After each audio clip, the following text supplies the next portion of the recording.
นะโมตัสสะภะคะวะโตอะระหะโตสัมมาสัมพุทธัสสะนะโมตัสสะภะคะวะโตอะระหะโตสัมมาสัมพุทธัสสะนะโมตัสสะภะคะวะโตอะระหะโตสัมมาสัมพุทธัสสะพุทธังธัมมังสังฆังนะมัสสามิ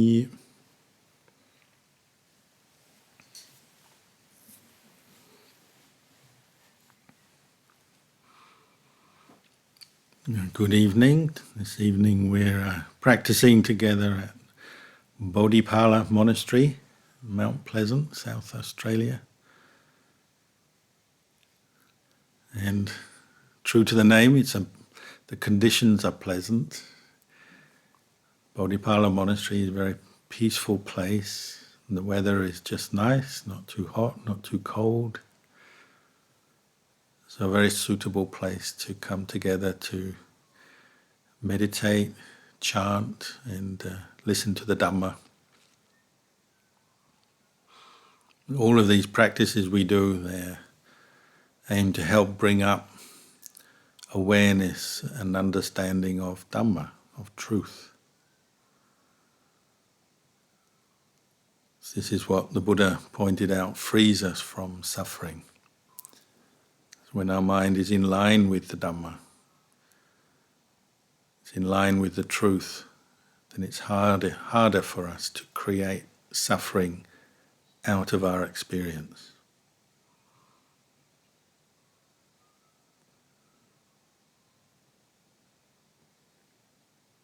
The Buddha pointed out suffering comes from not knowing, from delusion, not knowing. Sometimes it even used the word intoxication. So if you've ever been intoxicated with something and then you sober up, you wake up, you know what it's like. Coming back to reality from a place where you've been in confusion or intoxication. Sometimes our mind is like that. We, even though we're going about our daily business, our mind can be miles away or lost in its moods, not very alert, not very awake. So the Buddha was encouraging us to develop this practice to wake ourselves up to the truth, because this has a liberating effect on the mind. They say one who sees the Dhamma, sees the truth, they see the Buddha. And the Buddha inside of us is that quality of the mind that is developed awareness, alertness, and insight into the true nature of everything. This body, this mind, and the world around us.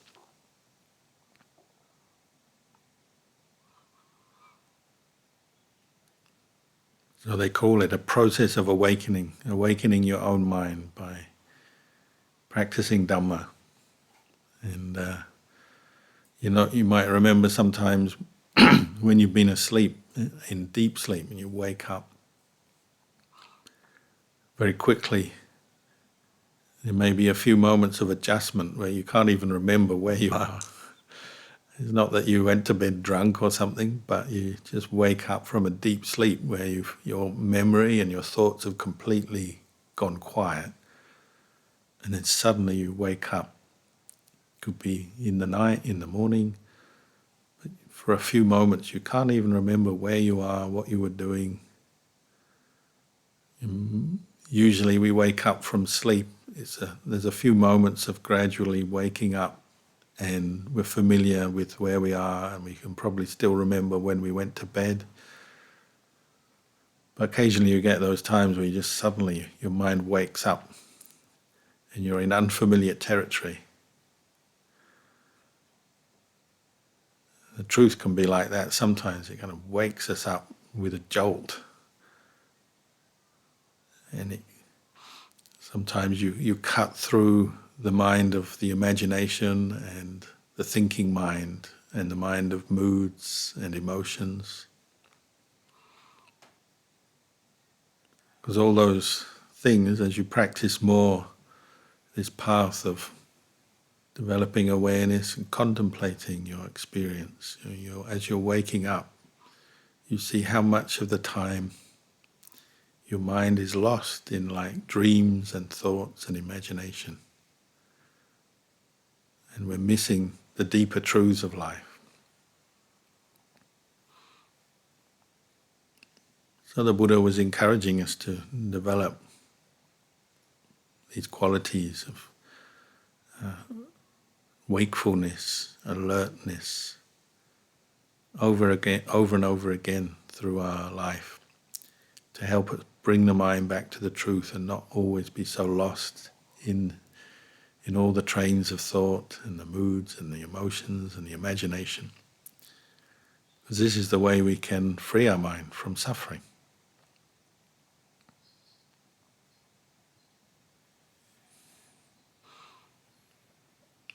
We talk a lot about freedom in our culture, our society. Everyone wants to be free from authority, free from people telling me what to do, free from rules and regulations.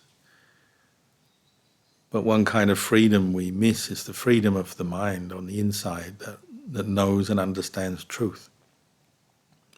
Because even if we somehow get ourselves into a situation where we don't have too many rules or anyone bossing us around, no one nagging us, telling us what to do, if we haven't understood our own mind is still like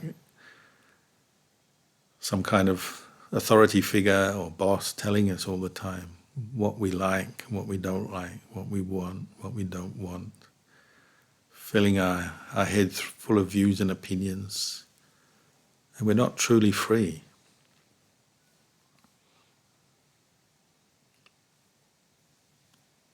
As you practice more mindfulness and then contemplate your experience, you realize a lot of the time we're following around our habits, our attachments and mental habits, and we're not yet truly free. And often they're leading us into all kinds of attachments and clinging, deepening that experience of the mind that clings, and deepening the causes for suffering. Somebody was talking about the 5 precepts. As Buddhists, we use the 5 precepts as a guideline for daily living. Learning to live in a harmless way, or we say an ethical way, where we train our speech, our actions not to harm others. So these are like guidelines, training rules that the Buddha encouraged us to keep in daily life. Not as commandments or orders, but just as wise guidelines to help us reflect on our behavior so that we don't create unnecessary suffering for ourselves and others. But many people see them as just kind of burdensome rules and miss the point and say, oh, Buddhists, you have to keep the 5 precepts. Sounds like very strict to me, unreasonable. Why did the Buddha make you keep 5 precepts? Why was the Buddha so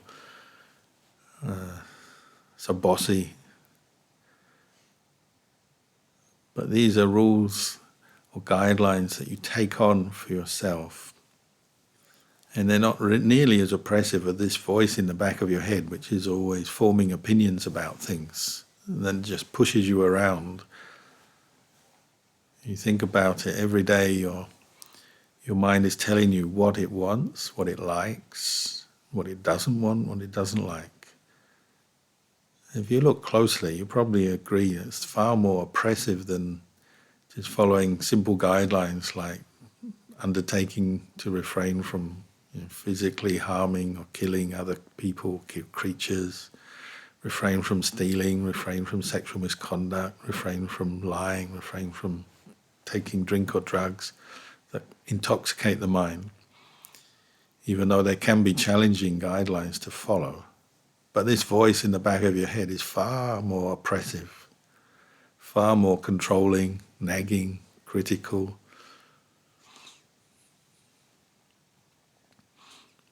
So this is what the practice of Dhamma is helping us to understand and get right down into the real source of our suffering, the attachment to our own views and opinions and sense of self, this body, this mind, our memories, our feelings, emotions, and not letting them always control us and keep bringing us to experience of suffering. Getting to see that, waking up to the truth, waking up to the Dhamma.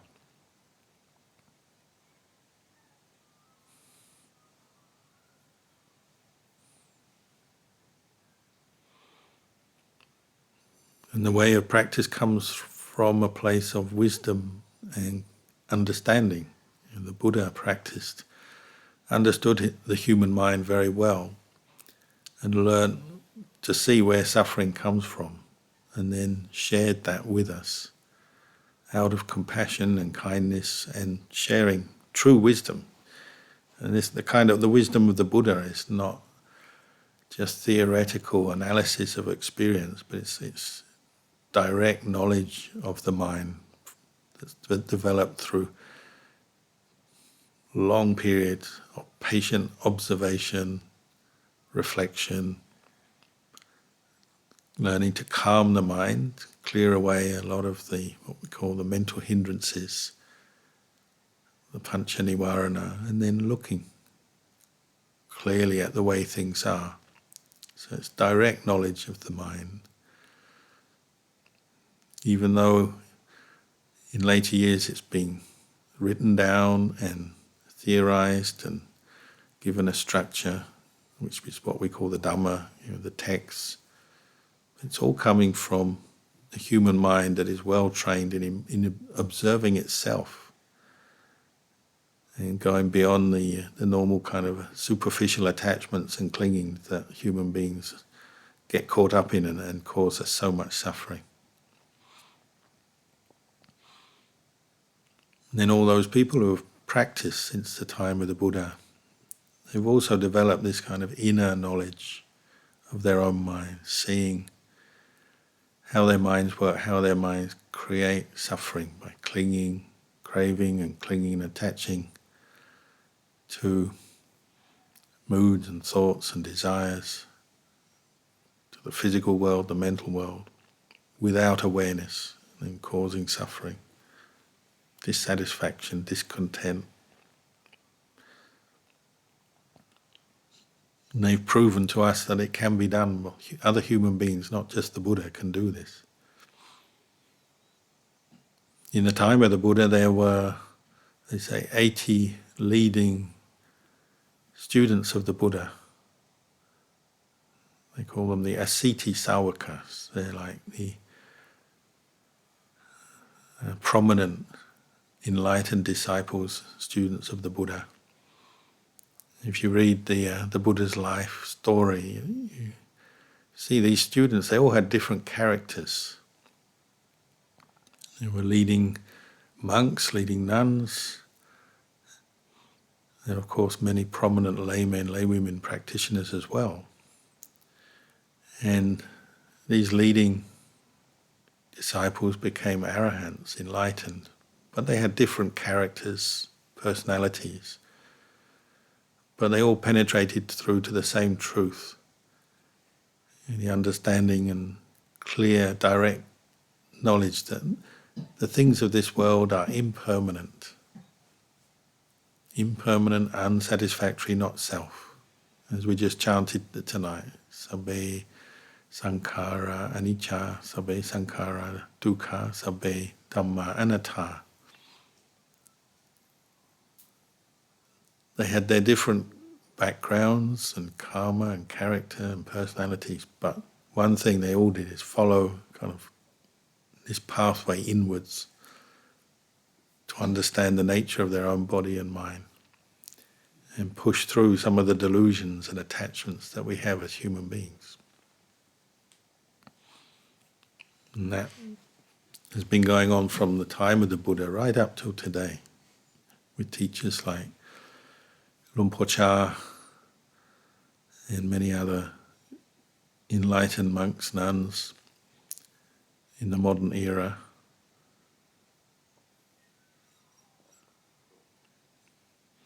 And they all developed this inner knowledge. Some also had great knowledge of the world. They studied a lot and learnt a lot of what we might call worldly knowledge. Some didn't. But they all had the inner knowledge of the mind, the nature of this body and mind, seeing it as impermanent, not self. That much they all developed, that clarity, and that's where true liberation comes.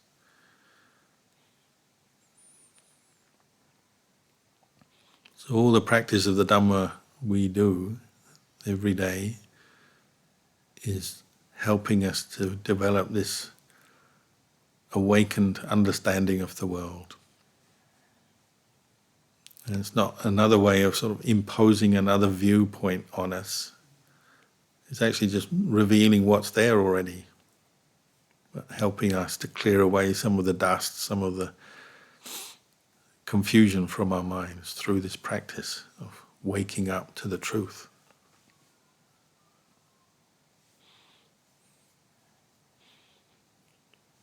So there are some aspects of the practice that everyone will develop in common. So we practice generosity, sila, morality, bhavana, developing calm and insight through developing the mind, or developing mindfulness, states of calm, and then contemplating. But what the details of each person's experience will vary from person to person, because we have different character and different collection of karma and attachments. So it's like climbing up a mountain. You've got one peak of the mountain to get to, but there's many ways to climb up. Many pathways can be chosen. And some people plod along quite slowly and take a very gentle, not a very steep path, but a gentle path, going round and round the mountain, gradually getting to the top. Others go straight up the face of the mountain, the steepest face, quickest route. Sometimes the ones going up the steepest, quickest route, if they're very strong and put a lot of effort, well, they might get to the top very quickly. And they reach true knowledge and understanding of the way things are. Others, maybe they try, but they're not yet strong enough, so they fall back. It's just too tough.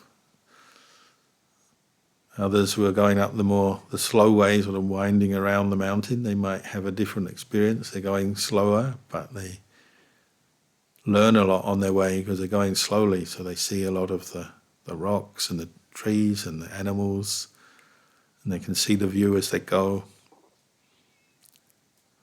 Maybe they have a danger, they're going slowly and on a very gentle incline going up the mountain. Maybe they can get lost and end up never quite getting to the top. They just go round and round in circles. But the aim is to go to the top of the mountain, but everyone might have their own route to take and their own pace that they go. As long as they're going up the mountain, then they're going towards the goal. It's like practicing the Dhamma. You're working through different accumulated karmic attachments that you've built up maybe for many lifetimes. All your likes and dislikes, but we're learning to establish awareness and wake up from the intoxicating effect of them. All your preferences and all the different things you hold on to. You're waking up to the truth and trying to develop clarity in the middle of it all. And where there's clarity, there's stillness, there's peace. Peace in the middle of both pleasure and pain, pleasant experiences, unpleasant experiences. And when you start your practice, start climbing up this mountain, often your practice is more, you notice your habit is more to just always seek pleasure, seek the comfortable way, the pleasant way. But then after a while you might notice that you can't always get pleasure, pleasant experiences to get you away from the painful, unpleasant ones. It may last Might get a bit of pleasure for a while, but it doesn't last that long. And then you're back to facing some unpleasant experiences. Life is like that. We have a mixture of the pleasant and the unpleasant.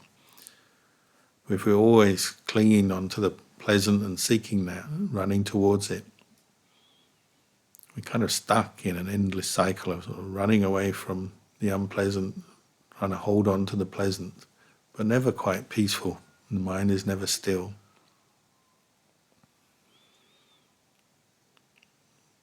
So the Buddha encouraged us to develop this path of waking up to the truth, where you're keeping your mind in the middle and neither investing all your energy in holding on or seeking pleasure, nor resisting and fighting pain, but just recognizing that's the nature of experience.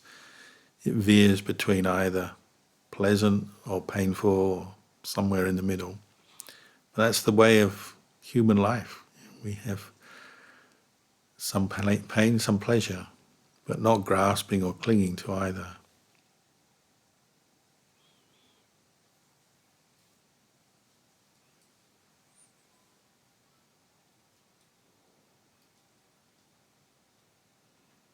So the Buddha said, I've developed this path, and I've transcended, or I sit above pleasure and pain, the ups and downs of life. It doesn't mean to say a Buddha or an enlightened disciple of the Buddha no longer experiences pleasure and pain, but their mind doesn't cling or hold on to the pleasure and pain. They know the nature of it is impermanent, unsatisfactory, not self. These are what we call the universal characteristics of experience.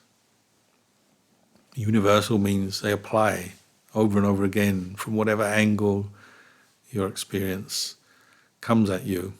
That you can find these signs or these features of the experience. So you wake up and you're in a good mood, but that good mood is impermanent, unsatisfactory, it's not a self, it has its causes and conditions.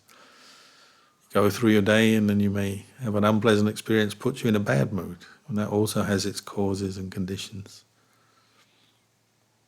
And the happiness, the suffering of life, it keeps showing us these features if we keep looking in the right place, looking back at ourselves. The experience of this body, our thoughts, feelings, emotions, sense contact, sense objects that we experience from the world.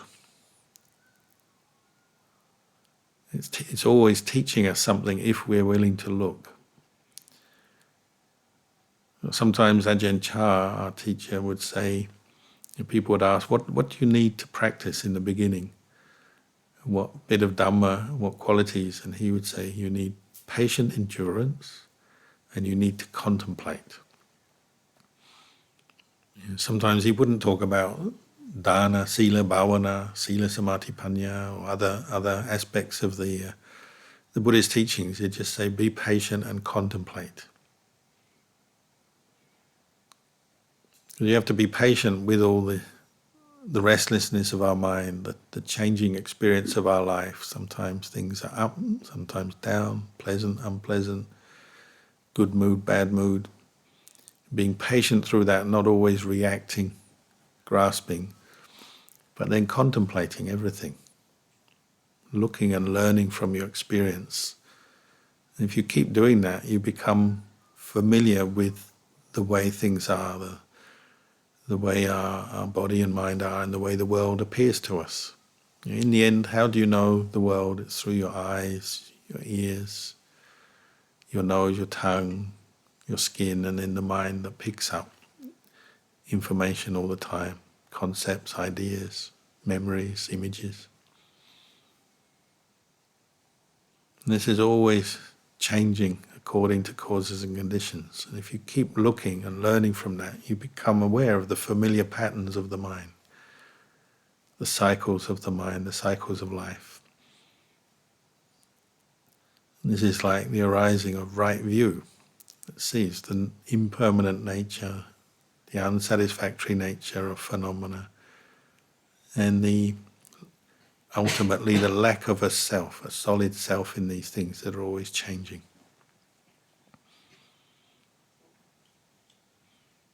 But we have to keep contemplating to bring our mind to the truth, to the Dhamma. Just knowing, oh yeah, it's impermanent. Things went well, things didn't go well. This was a very pleasant experience, and that was an unpleasant one.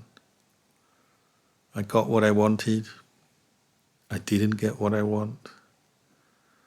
The world seems a great place, the world seems a terrible place.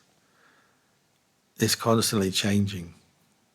But there's something that grows, some deeper knowledge that grows as we practice this, being patient, observing, contemplating, using your intelligence to learn from your own experience. And that's one of the good things about the Buddhist teachings, is you don't need a lot of equipment. Nowadays, any hobby you do, you need to buy equipment and go places and pay money and train and do this and do that. You know, to really follow what the Buddha was teaching, you only need what you've got already, a body and a mind, what you've got sitting right here at this time. But you're training yourself to observe the way things are. To patiently keep coming back to the truth, to see the changing nature of your own mental activity, your physical body, how it's changing with aging, weather, sickness, and as you do different activities, your body changes and your mind changes. And just to keep observing that. On the inside, you get a deeper knowledge which starts to stick with you. You know, one of the qualities of wisdom, the understanding you get from practicing Dhamma, is it stays with you, if it's true wisdom. And it's different from, say, textbook knowledge that you may learn, remember, recite, discuss, but it doesn't go in very deep and it can easily be forgotten or lost. But true wisdom stays with you. It's something that you come to rely on. Whether you call it intuitive wisdom or discernment or the Buddha's word panya, it's that clarity that knows the way things are, and it's this clarity and clear understanding that frees the mind from suffering. Because you know. So it's the opposite of intoxication or delusion or not knowing. Because when we don't know the truth, we tend to suffer. We cling on, we get lost in our experience. And so life often seems like a roller coaster, or difficult. Life is difficult. It's totally understandable, but it's coming from delusion. Whereas wisdom is the opposite. It's this inner knowledge, inner understanding that's saying, things are just this way. They arise and they pass away. You don't need to grasp at every emotion that comes up. You see it, you know it, but then you let it go, because it's not a permanent self to be grasped at.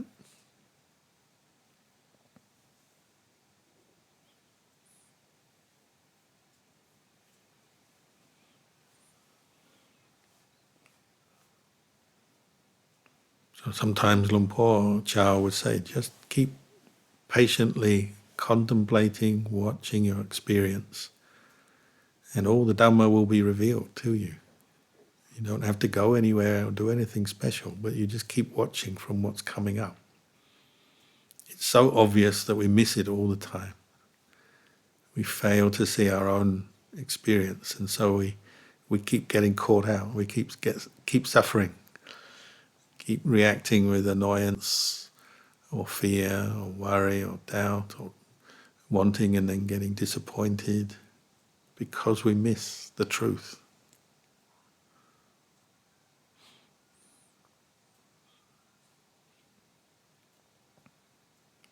Someone asked Ajahn Chah once, does the enlightened person, they eat sweet fruit, like sweet mango, do they still experience sweetness? He said, yeah, of course. They still got a mouth and taste buds, so they know what a sweet tasting mango tastes like. but they don't grasp at that sweetness. They don't crave it, they don't grasp at it. They know it's impermanent, it's not self, it's not to be held on to. You know it, but you let it go. It's just that way. Or you eat a sour fruit, tamarind, he said, sour tamarind fruit. You know it's sour, of course. Still got a mouth. The Buddha still had a mouth. He understood and knew sweet or sour, but he didn't grasp, he didn't react with aversion or liking or disliking. You just know, oh, it's just like that. Sweet is like that, sour is like that.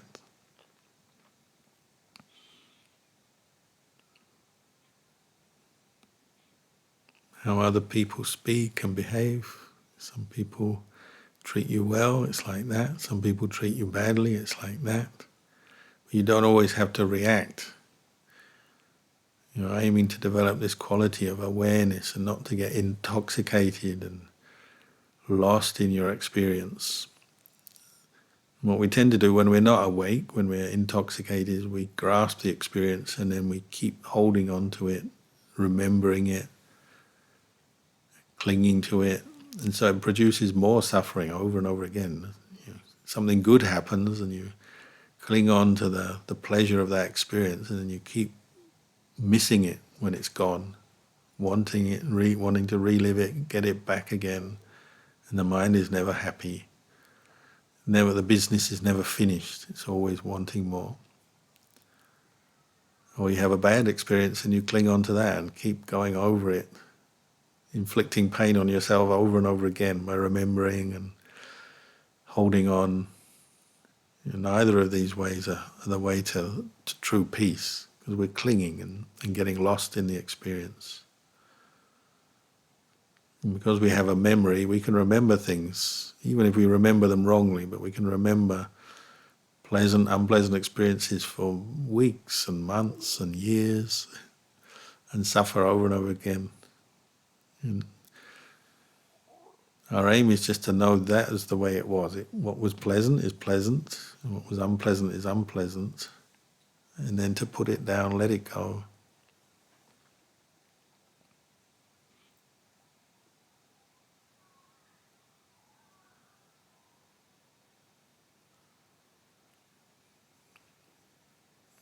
So the awakened mind, it's experiencing things, but not grasping or clinging.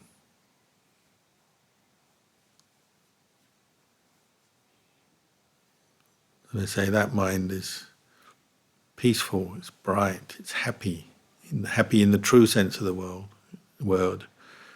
It's happiness that is lasting.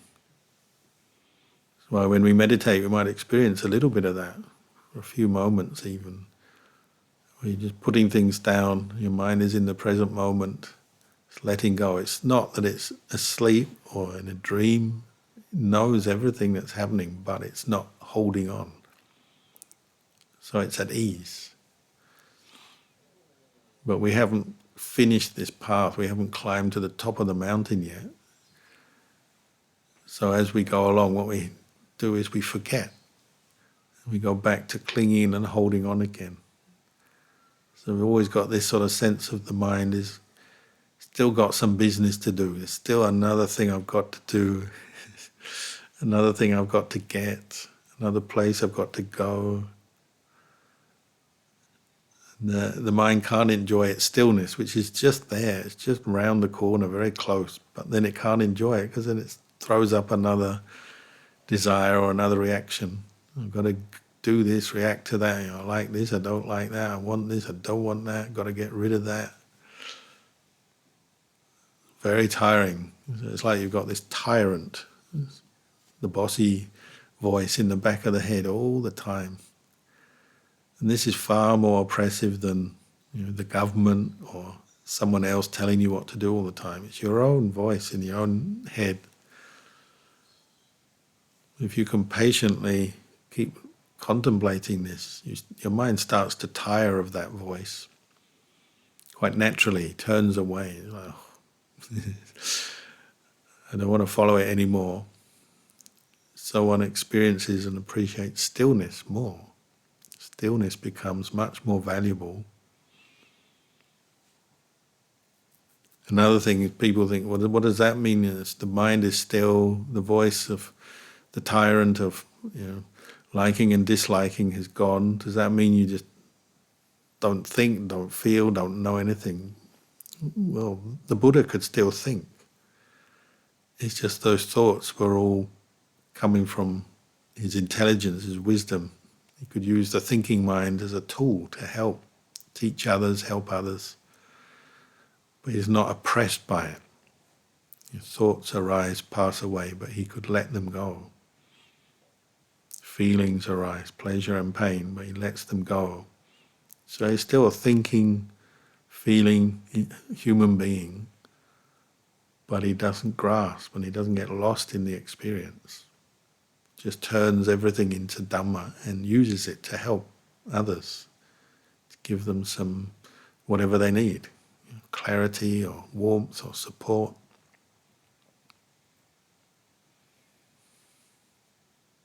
You see, when you're developing more inner awareness and contemplating things, your mind is more ready to be used in that way for good things, to improve your life, to help other people get things done. But there's not this endless voice of delusion always bossing you around, complaining, getting excited and happy and then complaining and getting annoyed. It's not reacting in that way anymore. It's just doing what is useful, what is helpful. Or if there's nothing that needs to be done, then just being quiet, peaceful.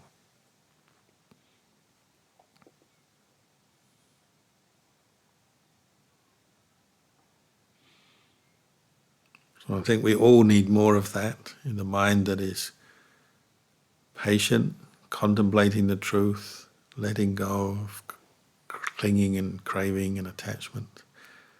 So I encourage you all to keep practicing and develop this inner awareness, just like the Buddha in your own mind. Keep developing that over and over again. It will bring you more and more happiness throughout your life. So I'll leave you with these teachings tonight. Antamayang vatakatha sadhukarang tatamase sadhu sadhu